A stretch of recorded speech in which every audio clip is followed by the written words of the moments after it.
Hey, what's up, and welcome back, everybody, to another episode here of Know the Game. This is episode number 10 here on Sideline Sports. And thank you so much for tuning in. I almost repeated my words 3 times there. Welcome to another episode. I just did that. In today's episode of Know the Game, we're going to talk about Team USA winning a gold medal in the Tokyo Olympics. Also, talk about a NBA Summer League debut for a top 3 pick. It was amazing debut. Also talk about former top 3 MVP finisher and former All-Star Isaiah Thomas getting buckets in some basketball leagues. We'll also talk about in baseball. We'll talk about Anthony Rizzo, another New York Yankee, getting COVID. We'll also talk about Cody Bellinger possibly starting to pick it up and get hot again, as well as Bryce Harper making an MVP case as of late, and Chris Sale's coming back for the Red Sox, but will that be able to turn around the Red Sox past week and a half? And then in the NFL, we'll talk about a premier defensive talent getting a massive extension, as well as Josh Allen, the quarterback for the Bills, getting a massive extension. We'll talk about some Hall of Fame weekend, Jerry Jones and the Dallas Cowboys, as well as Jimmy Johnson. And then we'll finally end it off with our NFC West prediction for this season. So let's get it underway here, Gavin. Yeah, so yesterday, I'm pretty sure it capped up the 2-game summer league stuff. But Jalen Green had 25 points 23 points for the Rockets against the Cavaliers and Evan Mobley. Scotty Barnes getting 18 points for the Raptors. For other people, man. I mean, guys are showing up in the summer league, showing what they deserve to be on the team. The guys like Liangelo Ball getting their summer league debut and showing out and showing the team that they deserve to be on that NBA roster. Well, first, I'll start with Jalen Green, the second pick in this year's draft. He had an amazing first game in his NBA career. I know it's just a summer league game, but in 30 minutes, like you said, 23 points, shot 4 of 9 from 3. That's very efficient for a basketball player. He also got 5 rebounds and 2 assists. He only turned the ball over once in those 30 minutes, so that's very, very efficient basketball for him. And, Houston Rockets need a guy to replace James Harden, and if he plays like that and improves in his career, I think that's the perfect guy to do that. And then, Liangelo Ball, got signed to the Hornets on a summer league contract, trying to make the roster. His brother LaMelo obviously plays for the Hornets, and first of all, he looks super weird with all these tattoos. I think his tattoos are kind of bad, to be honest. He seriously got VC and went straight to the tattoo shop, spent it all there, but had a pretty good performance. Hit his first 3, had a nice pass in the game. So LaMelo Ball trying to make a roster, or Liangelo Ball trying to make a roster. Maybe he does. Another thing I just want to squeeze in here that just happened 2 seconds ago. Luka Doncic has agreed on a 5-year, $207 million contract, supermax rookie extension. I mean, Luka Doncic is, he's probably the best player in the game right now. For years to come, he's going to be the best player in the league. And the Mavericks giving Luka Doncic a 5-year extension. They're going to have him for 5 more years, so that's great for the Mavericks. Yeah, that's really big for the Mavericks. I saw the tweet, but I didn't know what it was. But the Mavericks were worried about if they'd be able to keep Luka Doncic, but obviously he's about to get a rookie max. He just got it, and he's going to he'd be a restricted free agent either way, so they would be able to bring him back. But one of the best players in the game, in my opinion, a top 10 player, possibly arguably top 5 player in the game of basketball. Really impactful, has made it to the playoffs twice, obviously lost in the first round, but taking the Clippers to 7 in both series. So he could have won those, and he's just going to continue to get better and possibly dark horse MVP candidate for this upcoming season. Another move away from the NBA side, and this technically could count as NBA side because it's NBA players. But USA just won gold the other day. They were struggling. Don't get me wrong. Don't get anybody wrong. I mean, they were struggling to start the Olympics, just the exhibition games. But then they really they came out and said that they were finding their roles in their position, what they're supposed to be playing and stuff. And now you can see that it paid off. That they won gold. Yeah, dude. I remember we did a few episodes, maybe one or two, where we were talking about Team USA in the beginning, those exhibition games with how bad they were playing, losing to like Nigeria and stuff. It's just it was not acceptable at the time. Nothing but gold was acceptable for this basketball team with the talent they have. And then, dude, they just really balled out in this last game. They won 87-82. KD dropped 29 and Jason Tatum had 19. Everybody else kind of just did their thing. You don't have to do much when you have so much talent. You just need two guys to pop off, especially in these international contests. And they're playing against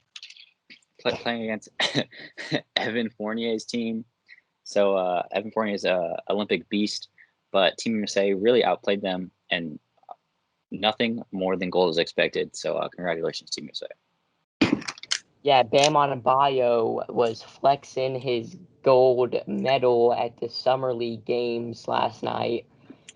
He was holding on to that thing for dear life, though. But hey, it's well deserved for Team USA. Congratulations to those guys. But another thing that's non-NBA related, I guess, yes, it is NBA related, but still. Free agent Isaiah Thomas, NBA free agent Isaiah Thomas, is playing in these pro-am games, these weird basketball leagues.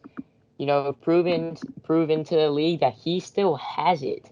No matter how old, no matter how small he is, he has it. The first game he hit 37 points in like these leagues. The second, like these are the big points right here, 37, and then the second big point game, 65, and then the highest, 81 points.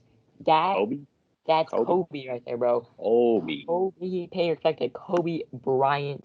I mean, Isaiah Thomas. He was a top 3 MVP candidate with the Boston Celtics. I mean, Isaiah Thomas, man, with the Celtics, he was outstanding. And then when they traded him, he kind of fell off like really badly. But who knows? Who knows if another team wants Isaiah Thomas? I really think he needs another shot. He had an amazing 2-season back-to-back year stretch with Boston. 28 points in his top 3 MVP season, and then unfortunately he hurt his hip in the playoffs, which then got him traded out to Cleveland in the Kyrie Irving trade in the offseason. And then basically since that injury and since that trade, he hasn't been the same player. He put up 15 points with Cleveland and Los Angeles, which I forgot he was a freaking Laker, dude. Those are weird times.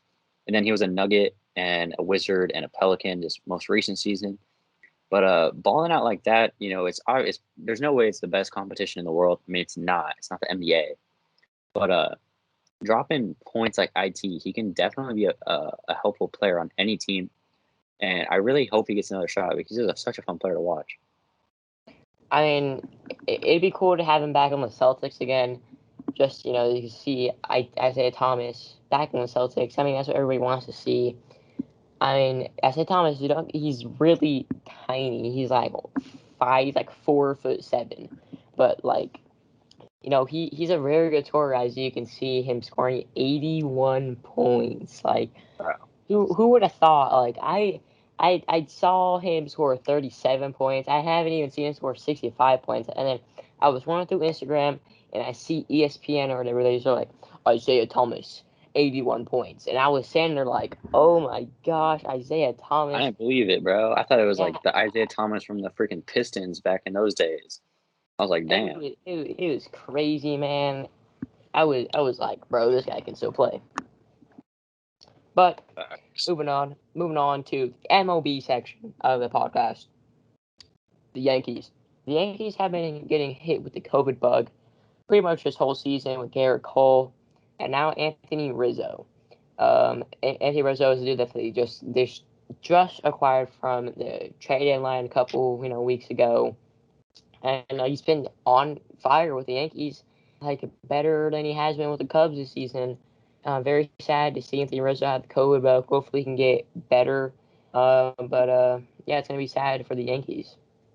Dude, it seems like every single week there's a new New York Yankee that is placed on COVID IL or whatever. Like 2 weeks ago or last week, it was Garrett Cole, or probably a few weeks ago. And then now it's Anthony Rizzo. Just got traded.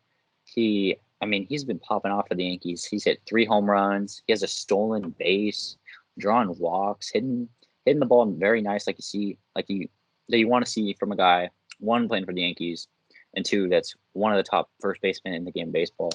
But dude, the Yankees gonna need him back. I mean, they got Luka Voigt playing there, which, in the trade deadline video, we said he might get traded because he doesn't have a spot. Well, for the next few week or so, he has a spot. But Anthony Rizzo kind of hurts, to see him out for a little bit.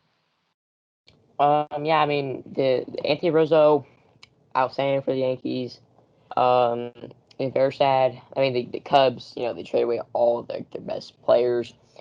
I mean, the Yankees have been getting hit with the COVID bug this whole season, and Anthony Rizzo getting it, is that going to help him push for that wild card spot or first in their division at all? Because they've been fighting this whole season just to get back in and playoff talk. Because they've been at the start of the season they were terrible, but now they fought back. But it's not going to help them at all. Getting Anthony Rizzo being hurt. But moving on to another series, the Dodgers and Angels series. My favorite team against Connor's favorite team. Dodgers took the series dub. But one thing I want to talk about is that a ball girl literally tackled a fan that ran to the field. I mean, it wasn't really a tackle. Yeah. She just pushed him into one direction and made him trip over the railing. Which, how do you trip over a railing? Like you're running straight into it. But nice job to her.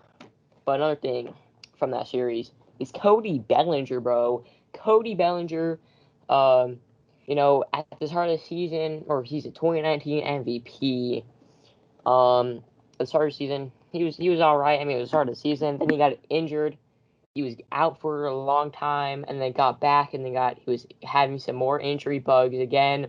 But now it's safe to say that he's got a little bit more healthier, and he's been working on his swing a little bit. I have been saying that he should just go down to AAA for a couple weeks just to work on his swing. But now I don't think that's necessary because he hit 2 home runs in as many games against the Angels, and he was batting over 300, and Yeah. he has not been doing good this whole entire season, batting under 160, I want to say. So Cody Bellinger looks like he might be heating up. Yeah, if Cody Bellinger is heating up, there's a few things about that. One, it just helps the Dodgers because Gavin, he sent me a lineup a few days ago. It was Trey Turner's first game in the lineup for the Dodgers, and he just sent it because Trey Turner was in the lineup. But little did he know that the rest of that freaking lineup was absolutely stacked. Trey Turner, Mookie Betts, Justin Turner, Max Muncy, Corey Seager, Chris Taylor. Pretty sure, I don't think AJ Pollock was in there, but if he is, Will Smith, and then obviously Cody Bellinger. And I was like, well, imagine if Cody Bellinger was good. Well, Cody Bellinger is starting to get good. And the other thing is, if he's good, it's scary for the league because they got to face that death lineup the Dodgers have. But 3 for 10 in the series against the Angels. That's a 300 batting average, which is nice. 2 home runs and 3 RBIs. That's just all you need to get hot, especially for a really great player like Cody Bellinger is. MVP and a Rookie of the Year in his career. So I think he's getting hot. Facing the Angels pitching staff, which is one of the worst in baseball. However, a home run's a home run, and anything can get you hot. So this might just be that. Moving up. Speaking of MVPs, Bryce Harper is making an MVP case. If you told someone this a month ago, they would never believe you. Because 1, Jacob deGrom was still healthy, and 2, Fernando Tatis Jr. was still healthy. Jacob deGrom at the start of the season was outstanding with under 1 ERA basically the whole season. But now the Yankees are saying that he may not come back until next month in September. So what does that put you in the MVP race and Cy Young race? Nowhere. because he doesn't have the same amount as many innings to count the stats.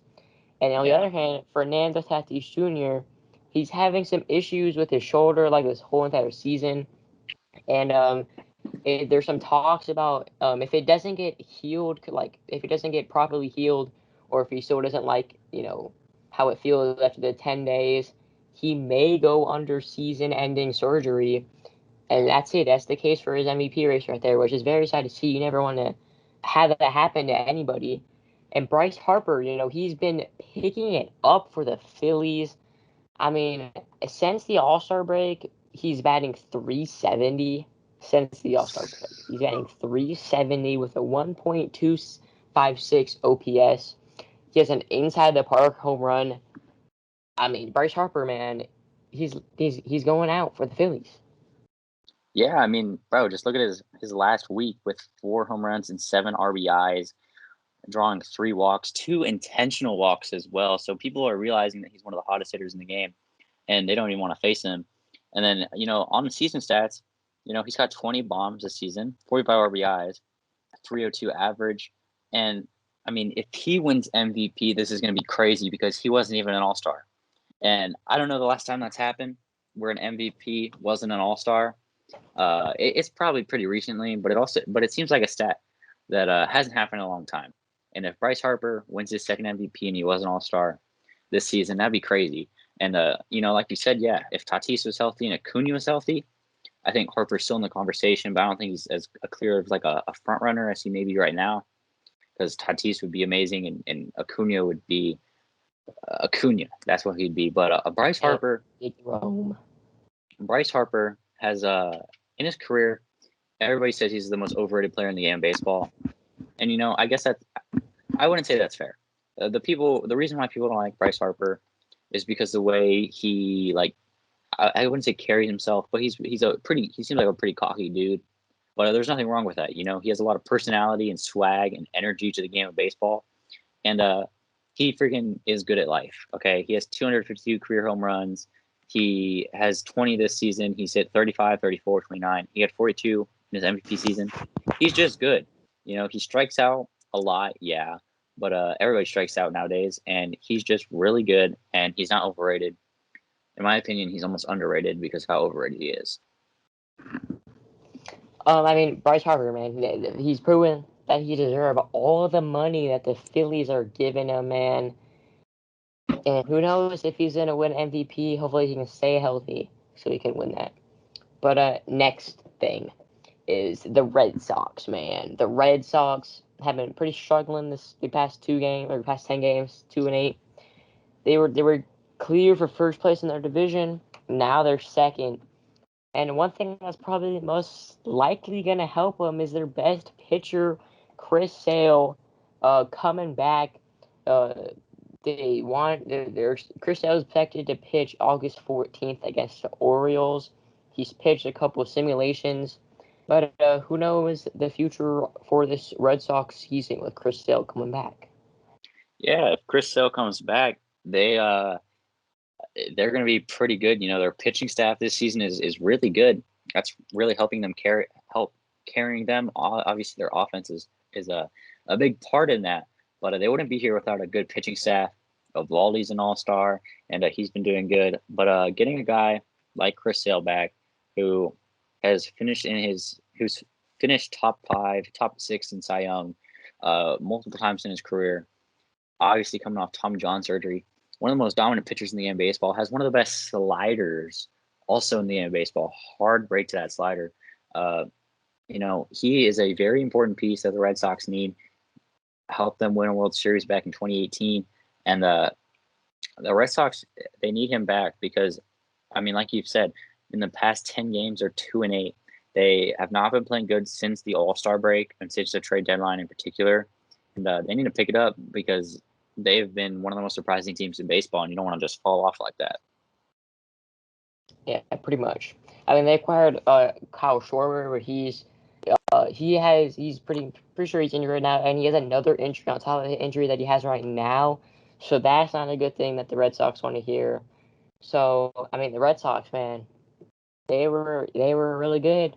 Now they're really bad. who knows if they're going to be the first place in their division. But if there's anything you want to talk about the MLB that yeah, you want to say, let's say it. Oh, I'm about to sneeze. My bad. So I know we don't have to do it now because like the standings are pretty much the same. But in like last episode or 2 episodes ago, we did that playoff thing. Well, one thing that's pretty interesting is the National League East, and that is getting pretty competitive. The Mets and the Phillies played each other this past weekend, and the Phillies, I'm pretty sure they swept or won 2 or 3 out of 4 of the games against the Mets, and that dropped the Mets from first place down to third place, and the Phillies, fourth place Phillies in their pretty much past 7 years, are now in first place at 59 and 53, up 2 games on the Atlanta Braves, who have came out of nowhere after the Acuna injury and a very slow start to the season. So, I mean, who do you like in this National League East now that the Phillies are at the top? Well, you got the MVP frontrunner. It seems like Bryce Harper for the Phillies. I'm actually looking at the MVP odds for that Fox put out. They have Tatis in front of -105, and then Bryce Harper in second of +275. I mean, Bryce Harper. Yeah, Bryce Harper is he's Bryce Harper, man. I mean, I'd say the Mets have been in that same 2 to 3 seed this whole entire season. It seems like every single time I look at if the playoff or the season ended today, this is where the team would be. They're always in that 2 to 3 seed. Now, guy like acquiring Javier Baez, but having Francisco Lindor on the bench, I'd say I give it to the Phillies. The Phillies are pretty hot right now, and you got MVP like Bryce Harper heating up with the Philly squad. So I think the Phillies are gonna take that division and be in the playoffs. Yeah, I mean the good thing for the Phillies is they have one of the best pitchers in baseball this season, Zach Wheeler. He might still be leading the league in strikeouts. I should check that. I shouldn't be like he might, but he's been dominant this season. He also might win Cy Young too. So I mean, with Jacob deGrom being injured, he might be Cy Young. So you might have a Cy Young and MVP on that Phillies team. Yeah, Zach Wheeler leads MLB in strikeouts, 181 strikeouts this season. I mean, he also has a 2.42 ERA. And by the way, they traded at the deadline for Kyle Gibson, who has a 2.79 ERA. They also still have Aaron Nola, who has not been particularly amazing this season. However, Aaron Nola at any time can really show why he's a top 15, 20 pitcher in the game of baseball. So they have a nice 3-headed top of that rotation. The problem for the Phillies is going to be that bullpen, but it has been playing better in the stretch. Obviously, Bryce Harper, and then the Mets. If DeGrom is healthy, I don't think they fall. But in this month of August, they've been horrible. The Mets have obviously missing DeGrom, and the offense is bad. And then the Atlanta Braves really came out of nowhere since the Acuna injury. They acquired Duvall, Soler, Peterson. They've acquired so many bats in that outfield.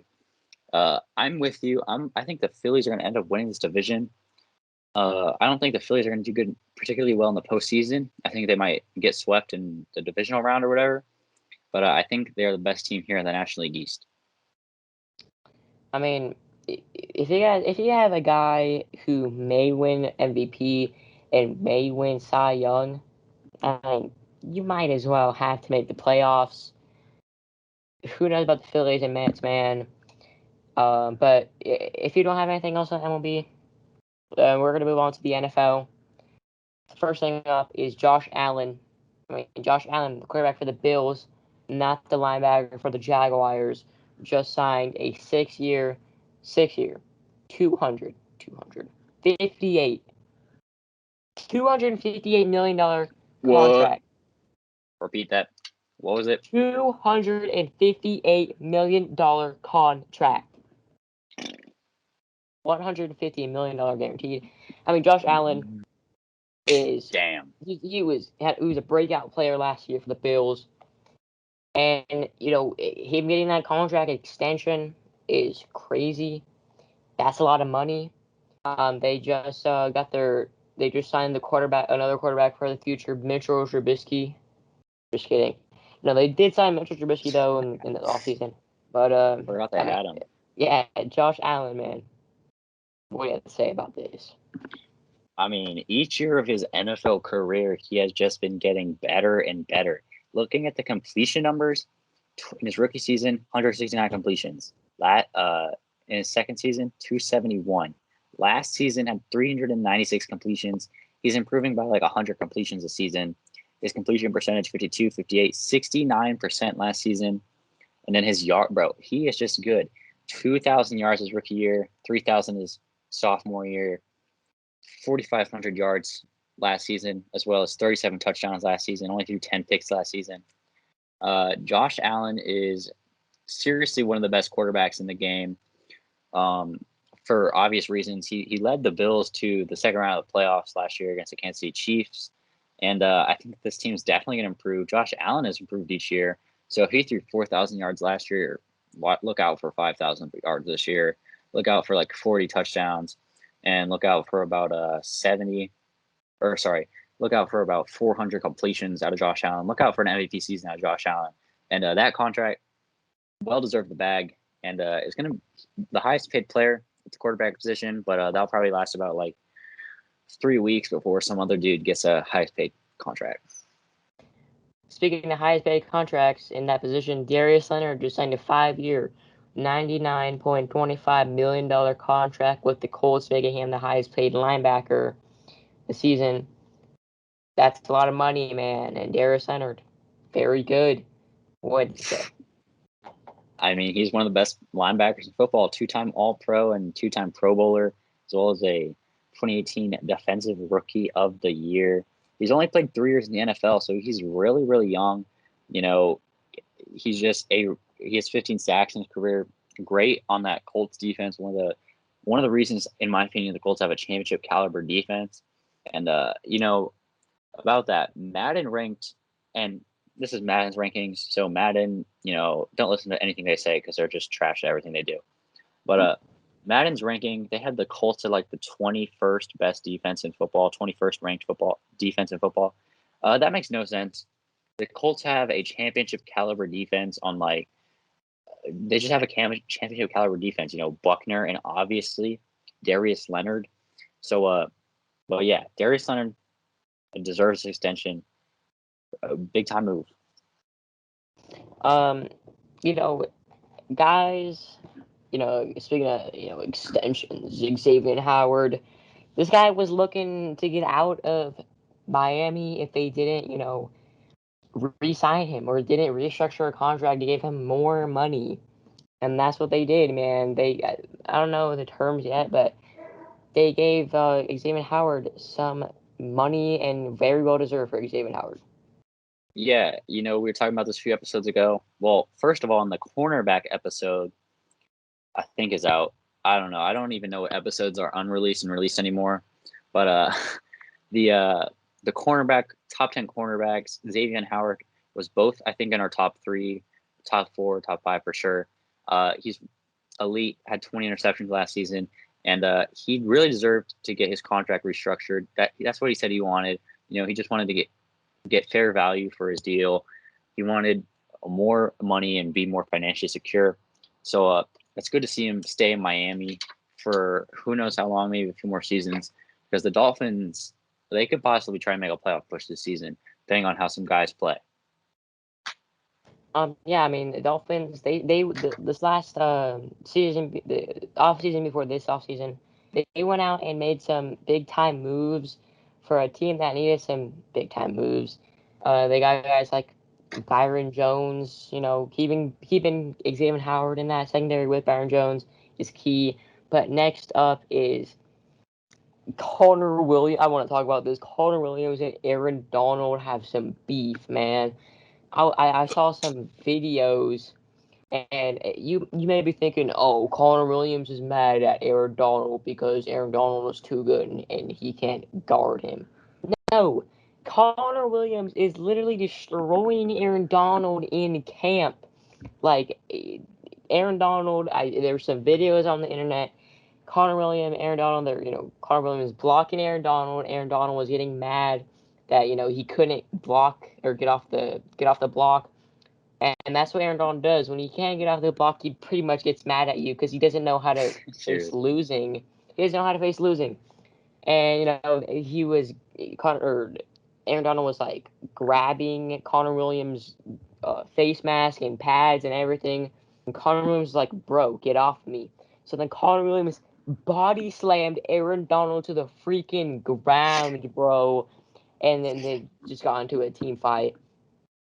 And Connor Williams is literally Aaron Donald's father, bro. I am a Cowboys fan, so I'm really hyped about Connor Williams doing this to Aaron Donald.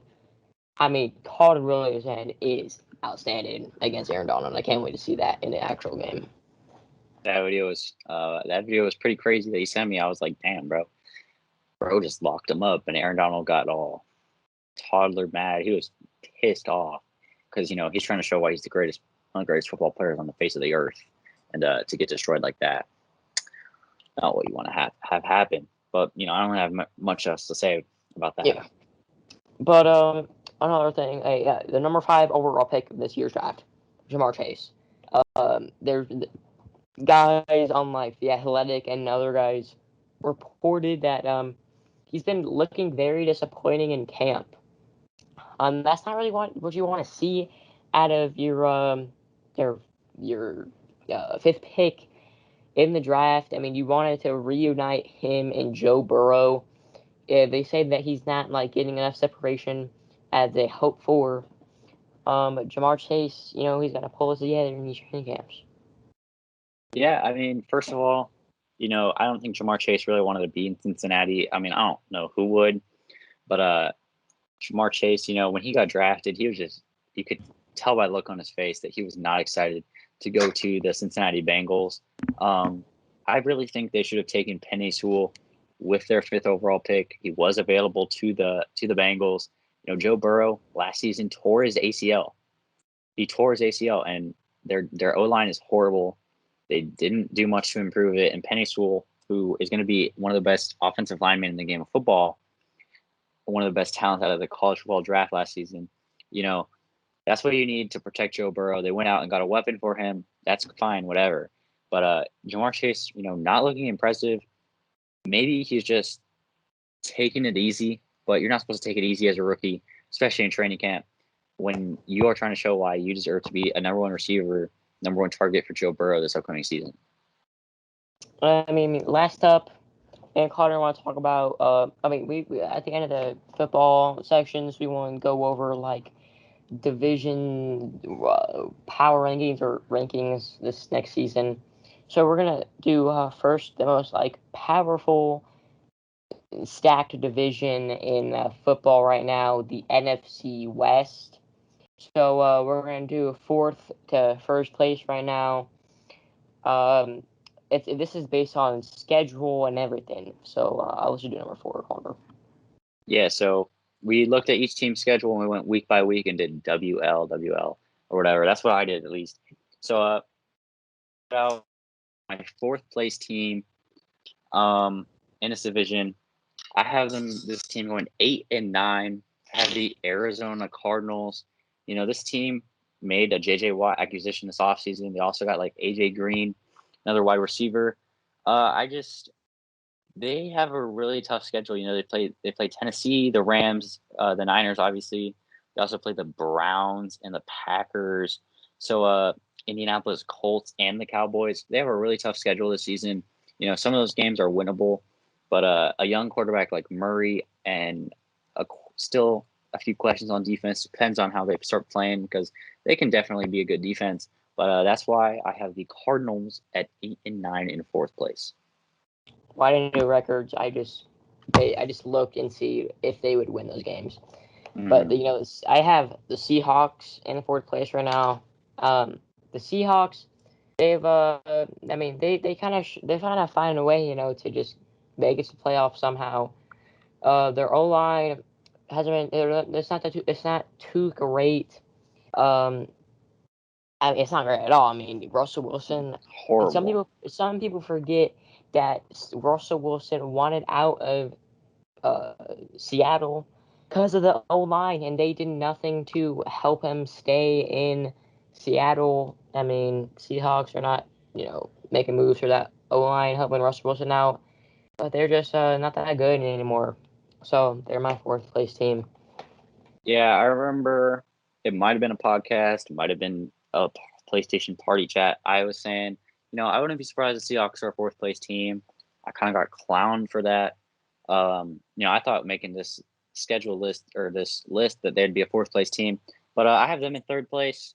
I actually have these next two teams are actually tied. In my opinion, I have the Seahawks going 11-6 in third place. I don't know really how tiebreakers work if they're third or second, but I put them here. Seahawks, like you said, they always find a way to get into the playoffs. They always find a way.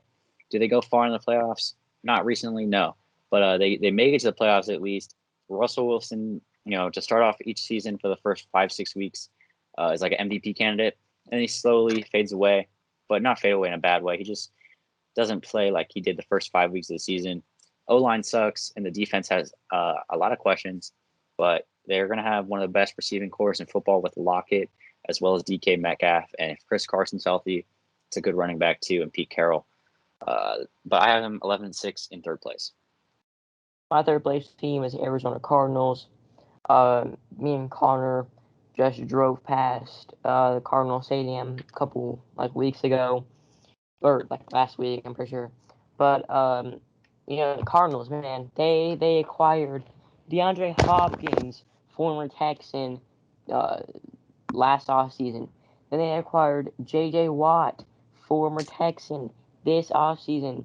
I mean, they're making some moves on the defense side of the ball, acquiring J.J. Watt.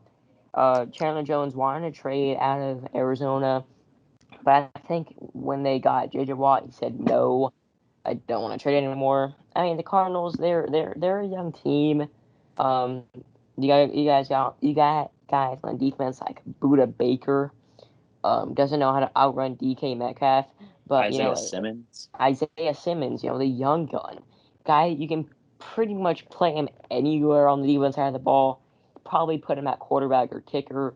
Who knows? I mean, the Cardinals, they're a very young team. They will be good in the NFC West for pretty long time if these next two teams aren't better than them. So they're my third place team. For me, my second place team, I just mentioned that I have the second and third place tied at 11-6 as well. I have the San Francisco 49ers with Jimmy Garoppolo playing. This is with Jimmy Garoppolo. If Trey Lance is the starting quarterback, this team is going 17-0 because Trey Lance is the GOAT. However, Jimmy Garoppolo is a good quarterback, taking them to the Super Bowl. That defense is one of the best defenses, if not the best defense in football. Definitely top 5 defense. They got guys like Nick Bosa on that defense, and then on the offense side of the ball, they got Nick. They have George Kittle. They have Brandon Ayuk. They got Raheem Mostert and Deebo Samuel, and obviously Trey Lance and Jimmy Garoppolo and Kyle Shanahan as the coach and newly Hall of Famer.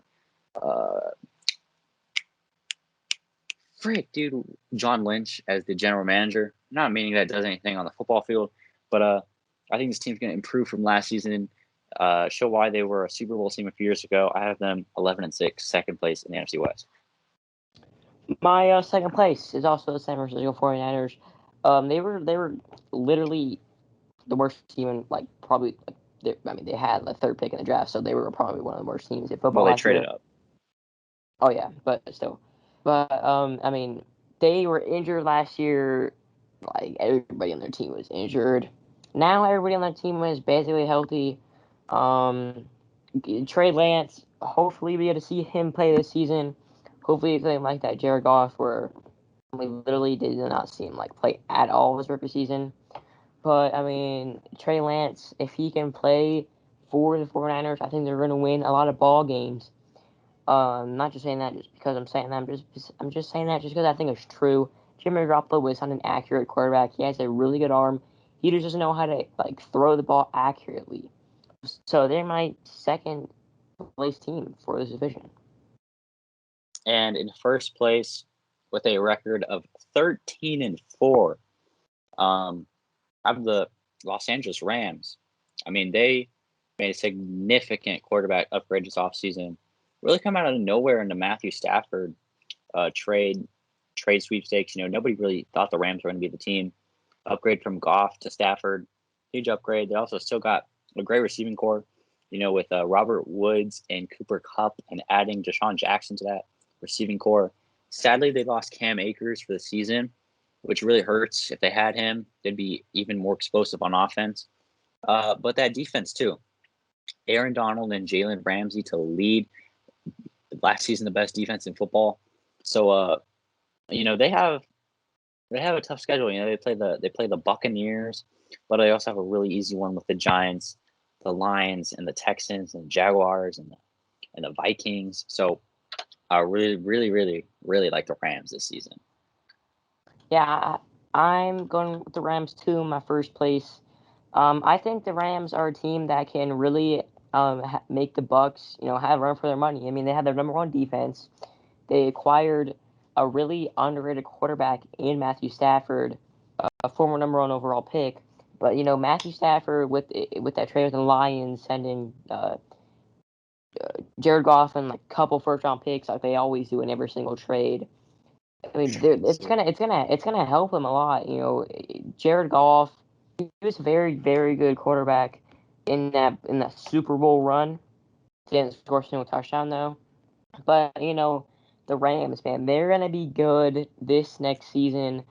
I truly think they're gonna make it to the probably maybe the Super Bowl. Who knows? But I mean, the Rams are the team most set to make the Buccaneers have a run for their money. Yeah. Do you want to do another one? I don't know. Do you want to do another one right now, or do you want to just? Nah. But like, okay, Right. so Connor and I talk about everything in this last couple days of sports. Not a lot to talk about because I don't know. The sports is just not good right now. I mean, there's It's that. games to talk about. No, Sorry. but like, Yeah. I'm pretty sure it's gonna go down as the shortest episode of another game, probably ever, because we would never make an episode this short, probably, which we probably should. But I'll hand it over to Connor. Yeah. Well, I mean, it really just depends. If it's a jam-packed episode like a trade deadline or whatever, or even the first few. We got an hour and stuff to talk about, but we don't have to fill up that time. But 45 minutes is good, but we also got to cut out like the beginning, a lot of the beginning, because the beginning pre-episode shenanigans. But yeah, thank you guys so much for tuning in to another episode of Know the Game, episode number 10 on Sideline Sports. And bro, the Knicks just signed Dwayne Bacon. But yeah. Thank you guys so much for tuning into another episode. We'll see you guys next time on Know the Game.